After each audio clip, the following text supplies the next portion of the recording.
পুজো বা বছর শেষ মানেই মন পাগল, কাছে দূরে কোথাও ঘুরতে যাওয়ার জন্য আকুলি বিকুলি, পায়ের তলায় সর্ষে। কিন্তু অফিসের কাজের চাপ আর সংসার সামলে প্ল্যানটাই এখনো করে উঠতে পারেননি তো।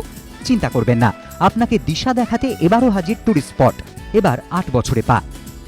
আন্ডার ওয়ান রুফ সব কিছু পেয়ে যাচ্ছে ওরা, মানে এয়ারলাইন্স, তারপরে ট্যুর অপারেটার্স, সমস্ত কিছু একটা রুফের আন্ডারে। এবং এবছর তো ভারতবর্ষের বোধহয় কোনো স্টেট বাদ নেই যারা এখানে আসেননি।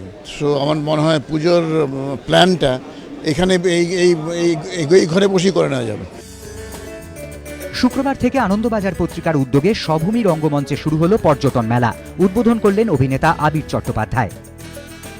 মানে পুজোতে যারা প্ল্যান করতে চান বা বড়দিনের ছুটিতে বা আগে থেকে যারা একটু প্ল্যান মাফিক বেড়াতে যেতে চান, খুব ভালো জায়গা। কারণ একই ছাদের নিচে এসে যেখানে যেতে চাইবেন তাদের সবার কাছ থেকে একটা কনসাইজ রিপোর্ট বা কনসাইজ ইনফরমেশন পাওয়ার একটা দারুণ জায়গা।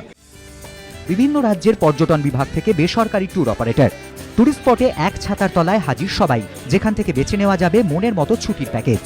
মেলা চলবে রবিবার পর্যন্ত, সকাল 11টা থেকে রাত 8টা। মেলায় গেলেই হাতে হাতে পুরস্কার, সঙ্গে রয়েছে প্রতি ঘন্টায় লাকি ড্র।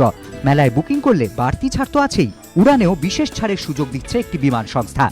তবে আর দেরি কিসের? সত্যজিৎ বৈদ্য, এবিপি আনন্দ, কলকাতা।